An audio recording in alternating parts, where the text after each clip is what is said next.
श्री शिवाय नमस्ते दोस्तों, हर हर महादेव।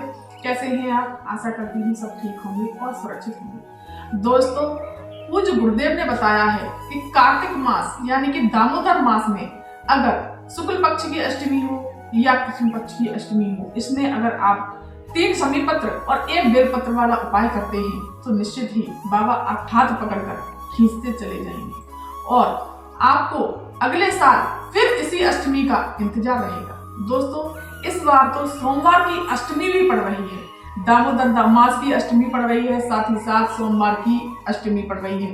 ये तो बहुत ही शुभ संयोग बन रहा है। ऐसा योग दोस्तों बार बार नहीं मिलता, तो आप इस उपाय को जरूर करिएगा।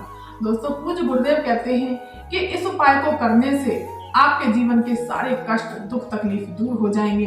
और अगर तो आपको पैसे की दिक्कत है, धन की दिक्कत है, नौकरी से परेशान है या किसी और चीज से परेशान है, वो भी आपकी ये दिक्कत दूर हो जाएगी। पूज्य गुरुदेव ने कहा है कि इस बार अगर सोमवार की अष्टमी तो पड़ी रही है, इस बार अगर दामोदर मास की अष्टमी के दिन, कार्तिक मास की अष्टमी के दिन ये 3 समी पत्र और 1 बेलपत्र वाला उपाय करते हैं तो अगले साल आपको इंतजार रहेगा कि ये दामोदर मास की अष्टमी फिर आए और फिर हमें ये उपाय करें। इस उपाय को करने से आपके यहाँ धन संपदा की कोई कमी नहीं रहेगी। तो दोस्तों, चलिए जानते हैं इस अष्टमी का उपाय। तो आपको क्या करना है कि 3 समी पत्र लेने हैं दोस्तों, 1 बेलपत्र लेनी है, घी का दीपक लेना है, चंदन ले लेना है, सफेद चंदन ले लीजिए, पीला चंदन ले लीजिए या और चावल ले लेने हैं, थोड़ा मीठा ले लेना है, पुष्प हो तो पुष्प ले लीजिए। इसको लेकर के और 1 तांबे का कलश लेना है, उसमें जल भरना है आपको अपने घर से। उसमें थोड़ा सा गंगा जल जरूर डाल लीजिए, थोड़ा सा। दोस्तों, मैं गंगा जल डाल के जरूर लेके जाती हूँ भोलेनाथ को, चाहे 1-2 बूंद डाल लीजिए, जरूरी नहीं है। इसमें थोड़ा सा मीठा, मैं कभी खाली जल नहीं लेकर के जाती। तो इस तरह से आप जल भी डाल लीजिए। इसको आपको सीधे पहुंच जाना है मेरे देवाधिदेव महादेव के शिव मंदिर।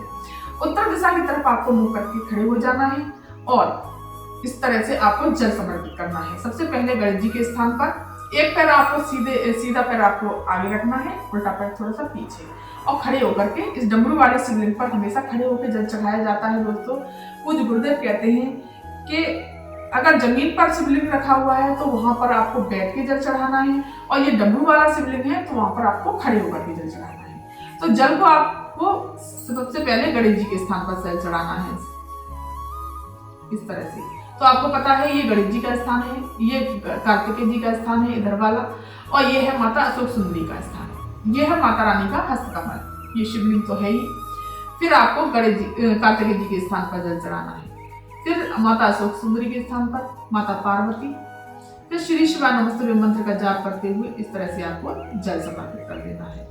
इस तरह से थोड़ा सा जल बचा लीजिए। फिर आपको चंदन लगा देना है।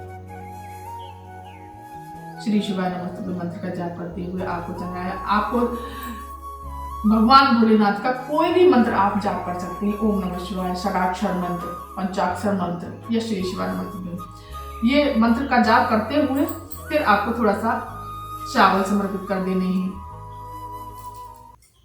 इस तरह यहाँ पे भी आपको सबको टीका कर देना है, सब जगह चावल भी समर्पित कर देने हैं इस तरह से आपको।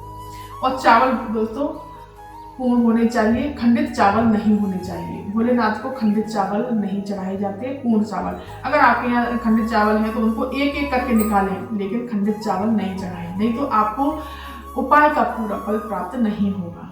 तो दोस्तों, इस तरह से थोड़ा मीठा समर्पित कर दीजिए इस तरह से, और 1 दीपक प्रज्वलित कर लीजिए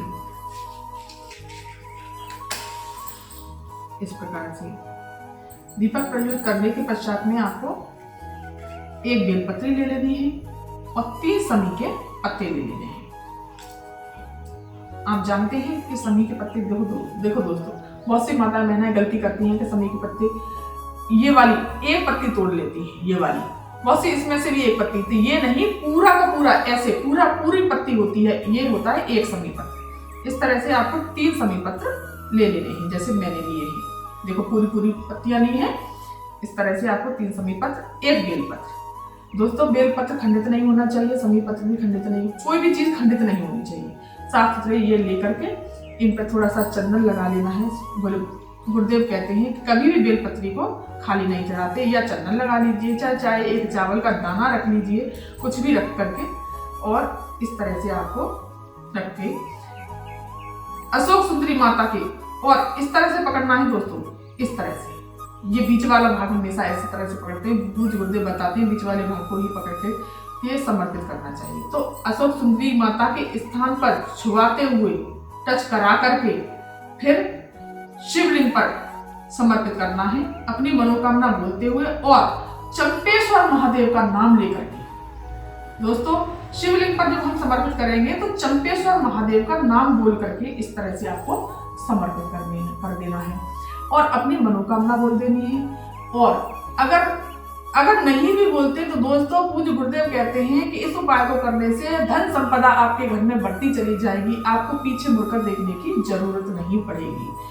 भोलेनाथ आपकी झोली खुशियों से भर देंगे और आपका घर हमेशा हरा भरा रहेगा, दुख तकलीफ आपके घर में नहीं आएगी।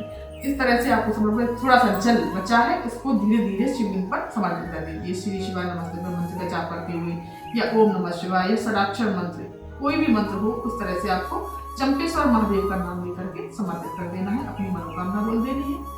थोड़ी देर वहां पर बैठिए और अपना नाम गोत्र बोल करके अपना नाम और गोत्र बोल करके अपनी मनोकामना बोल दीजिए।